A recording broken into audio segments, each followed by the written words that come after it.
News 46 is brought to you by Bees Embroidery and Garment Printing, specializing in custom and personalized decoration of gifts, garments, and more. Call 775-727-9444.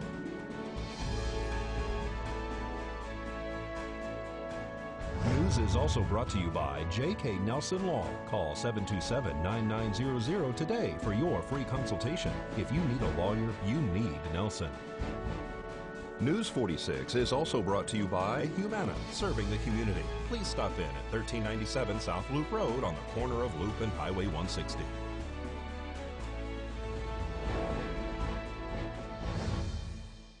Tonight on News 46, the FCC makes a stop in Pahrump to talk high tech and how to get help if you are a victim of radioactive contamination. News 46 starts now.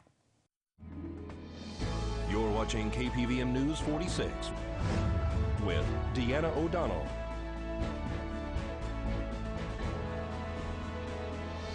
News 46, local coverage you can count on. FCC reps take a tour of the county. It's Wednesday, April 11th. I'm Deanna O'Donnell. The Federal Communication Commissioner Brendan Carr came out from Washington to take a tour of the county this week. Commissioner Carr also toured KPVM TV and spoke to our camera shortly after to give his thoughts.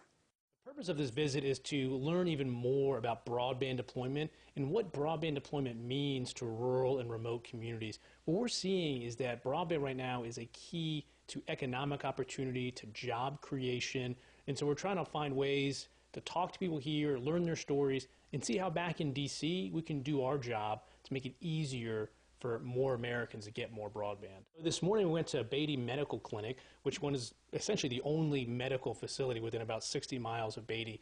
The clinic was about to close, but they got a high-speed broadband connection that enabled them to stay open. So they keep a nurse there full-time, and they have a doctor that's remote, that's here in Pahrump, and they can have a virtual visit online from that medical clinic. That can make a huge difference in terms of people getting medical care, getting it faster. And again, this is just another use case that we see from broadband deployment are these telemedicine applications. There's a couple ways that we're involved. One is through funding. We have a program at the FCC called the Universal Service Program. The goal of the program, as the title indicates, is to get more Americans connected.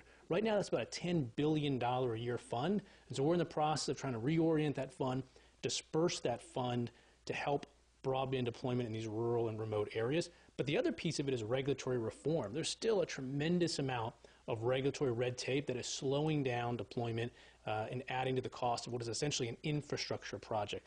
I'll give you one quick example.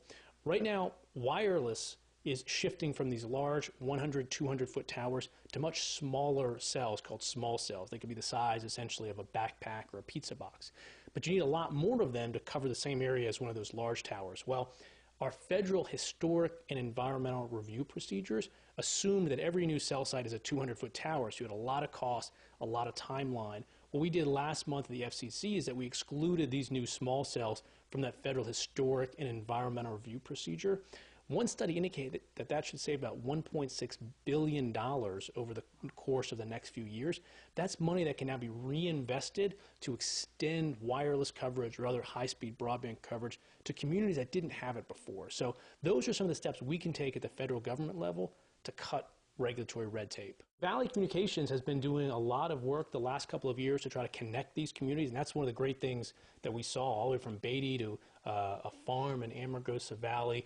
All of these communities are now getting broadband essentially for the first time. Some of them had slower speeds, 3 megabits, 5 megabits, but now you can get potentially gigabit speeds thanks to a lot of these new deployments that Valley's engaging in. And for us, at the FCC, it's about coming here, learning, talking to them, and finding out how can we make their job easier to do. One issue that's come up on this trip in particular is what we call siting on federal lands. So if you go to deploy broadband on privately held property, it takes X amount of time.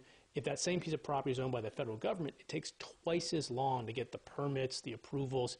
That's costing, particularly rural America, where there's a lot of land owned by the federal government, a lot of time. And so that's one issue we're hearing loud and clear on this trip that we're going to take back with us to D.C. Downwinders are individuals and communities in Arizona, Nevada, Utah, Oregon, Washington, and Idaho who were exposed to radioactive contamination from nuclear testing or accidents. If you think you may be affected, there is help to file a claim. We're a federally funded grant program, and we work primarily with downwinders, which are Nevadans, Southern Utahns, Northern Arizonans who lived in those areas during the 1950s and were exposed to fallout or radiation from above-ground testing that was done at the Nevada test site. All the way up to 1962? Yes, so they did above-ground nuclear testing out there from 1951 through 1958, took a little break, and then did a whole bunch in July of 1962 as well. So if they were there for that full month, they'd be eligible as well in July of 1962. They have an increased risk of cancer, so it doesn't 100% mean, that they will get it, but because of their exposures, they may be at an increased risk. Because of that, Congress passed a law creating a compensation program for them. So if they lived there during that time period and then have been diagnosed with certain cancers, they can fill out a claim form and apply for $50,000 in monetary compensation. What types of cancer are you talking about? I have a list. I think it's a list of 17. It includes breast cancer, colon cancer, lung, pancreatic, ovarian, and there's leukemia. Primarily, the ones that it doesn't cover are skin cancer. It doesn't cover prostate either, and so those are ones that a lot of people ask about that aren't compensable. So how do people find out more? They can call us. Our phone number is 702-992-6887. They can search for our program name, the Radiation Exposure Screening and Education Program, and that will have all of the eligibility requirements. We don't have a website currently, we just switched organizations, but we have brochures and stuff, and we're always happy to mail brochures to any location as well. National Public Safety Telecommunicators Week is recognized the second week of April, honoring the men and women who respond to emergency calls, dispatch emergency officials and equipment, and render life-saving assistance. Dispatchers are the first line of support to Nevada citizens and visitors who call in for help, communicating vital information to troopers, officers, and first responders. This week, KPVM TV and Ace Country Radio honor those who have dedicated their lives to serving others through public safety. Right after this break, we introduce you to a county commissioner candidate.